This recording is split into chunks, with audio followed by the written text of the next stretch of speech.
శ్రీమద్గురు నిరంజనం గురుదేవాయ నమః. ఈరోజు వేమన పద్యం.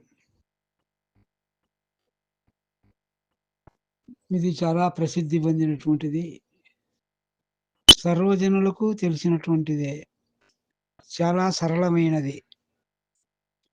కానీ భావం మాత్రము గూఢంగానే ఉంది. పరిపూర్ణులైన గురువుల దగ్గర వింటే తప్ప దీనికి సంపూర్ణమైన భావం ఏర్పడదు. అది ఎలాగంటే, ఉప్పు కప్పురంబునొక్క పోలిక నుండు చూడ జూడ రుచుల జాడవేరు పురుషులందు పుణ్య పురుషులు వేరయా విశ్వదాభిరామ వినురవేమా.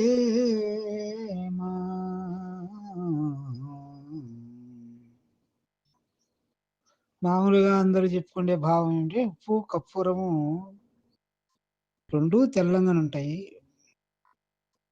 పోలిక మాత్రం ఒక్కటే, తెలుపు రంగు.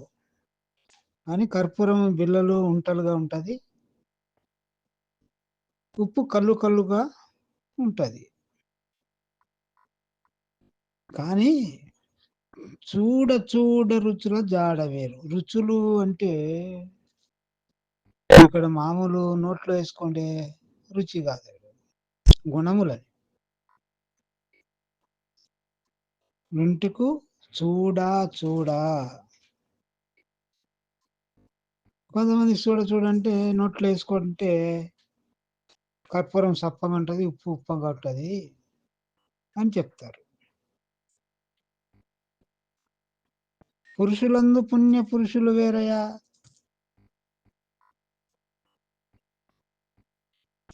పురుషులందు జనాలలో స్త్రీ గాని పురుషుడు గాని ఈ పుణ్య పురుషులు అనేవాళ్ళు వేరుగా ఉంటారు అని. దీన్ని గుర్తించడానికే ఉపమానం. అసలు విషయం ఏంటి? ఈ పుణ్య పురుషుల గురించి చెప్పేదానికి ఉప్పు కర్పూరము చెప్పినారు. ఇది ఏర్పడాలంటే లోతైన భావము తీసుకోవాలి. అంటే ఉప్పును కర్పూరము ఎక్కడ చూడాలా? ఈ ఉప్పు కర్పూరము ఎక్కడెక్కడ కలుగుతాయి? అందుకే చూడా చూడా. ఉప్పు ఎక్కడ కలుగుతుంది? నీటిలో చూడమన్నాడు. కర్పూరం ఎక్కడ కలుగుతుంది? అగ్నిలో కరుగుతుంది. అంటే వేమన గారు ఈ జలము, నీరు అనేది జగత్తుగాను, జగత్తు నీరు లేకుంటే జగత్తు లేదు. 84 లక్షల జీవులు బ్రతకాలంటే జలం తప్పకుండా ఉండాలి, నీరు ఉండాలి. అగ్ని అనేది బ్రహ్మముగాను దైవముగాను తీసుకున్నాడు. అగ్నిలో కర్పూరం కలుగుతుంది, స్వరూపాన్ని కోల్పోతుంది. స్వరూపముగా కోల్పోయిన కర్పూరం వల్ల ఎన్ని విధాల తిరిగి మనం తయారు చేయాలనేది కాదు. కానీ నీటిలో కరిగినటువంటి ఉప్పును మళ్ళా కింద సెగబెట్టినప్పుడు, వేడి చేసినప్పుడు అది నీరు ఆవిరైపోయి ఉప్పు తేలుతుంది. అంతే, కరగడము, మళ్ళా అది లభ్యం కావడము, పుట్టడము, సావడము. కరిగినప్పుడు సావడము, మళ్ళా నీరు పోయినప్పుడు ఉత్పత్తి కావడము.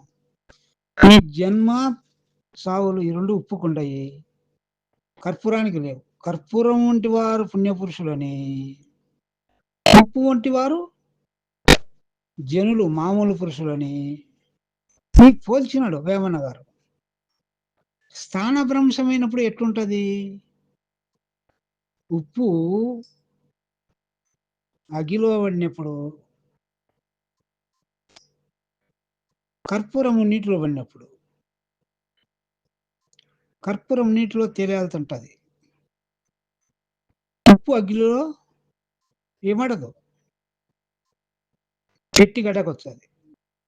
నిలువరు బోధ కంపు వారనను అంటాడు కృష్ణప్రభు. చెప్తుంటే అందుకే ఈ స్థానభ్రంశమైనప్పుడు ఉప్పు ఏమో గడ్డకొచ్చది. అంటే నిజమును ఒప్పుకోదు. అగ్ని బ్రహ్మస్వరూపం.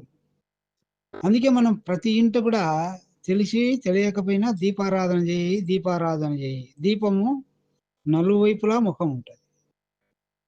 అన్ని వైపులా చూస్తుంది. అది బ్రహ్మమని, అగ్ని. ఈ జలం జగత్తని. జగత్తులో కలిసిపోయే వాళ్ళు మానవులు, దైవంలో కలిసిపోయే వాళ్ళు దైవ స్వరూపులైన పరిపూర్ణులు, పెద్దలు, జ్ఞానులు అనే భావంతో పురుషులందు పుణ్య పురుషులు వేరయ్యా అని. అయితే ఉప్పు ఎక్కడ వాడతాము మనము? రుచులకు వాడతాం. రుచులకు వాడినప్పుడు అది మనము కడుపులోకి పోయి మళ్ళా మలిన రూపంలో గడ్డకొలిపోతాయి. హీనస్థితి పొందుతది. కర్పూరము దైవం టెంకాయ కొట్టినప్పుడు కర్పూరం నీరాజనం ఇస్తాం. అది స్వరూపాన్ని కోల్పోయి దైవంలో కలిసిపోతుంది ఉపమాన పరంగా. అందుకే కర్పూరాన్ని ఉపమానంగా పుణ్యపురుషులకు, ఉప్పును ఉపమానంగా మామూలు పురుషులకు ఈ ఉప్పు కరుగుతది, మళ్ళా గడ్డకొస్తది. కర్పూరము ఈ ఉప్పు మాదిరి కాదు. ఇది దైవంలో చేరుతుంది అనే దానికి ఉపమానంగా చూడ అంటే వెంటనే ఎక్కడ చూస్తామంటే ఆ కర్పూరాన్ని, ఉప్పును అగ్నిలో చూడు, అగ్నిలో గడ్డకొచ్చేస్తుంది. నీటిలో చూడు, నీటిలో అది కరిగిపోతే ఇది మాత్రం కరగదు పైనే ఉంటుందని. జగత్తులో సర్వ పనులు చేస్తూ కూడా జగత్తు అంటకుండా ఉంటారు పెద్దలు అనేటువంటిది. ఈ ఉపమానాల ద్వారా మనకు పెద్దల వలన భావం తెలియాల్సిందే గాని, ఎంతలా పండితుడైనా కూడా నోట్లో ఏసుకుంటే ఉప్పగుంటది, సప్పగుంటదని చెప్పేవాళ్ళే. అట్లా పురుషులంతా పురుషుల్లో పుణ్య పురుషులు వేరేగా ఉంటారు. శరీరధారులుగా ఉండిన శరీరం అంటకుండా ఉంటారు అని భావం నువ్వేమన్నా ఇక్కడ లోతుగా చెప్పినట్టు మనకు అర్థమైతుంది.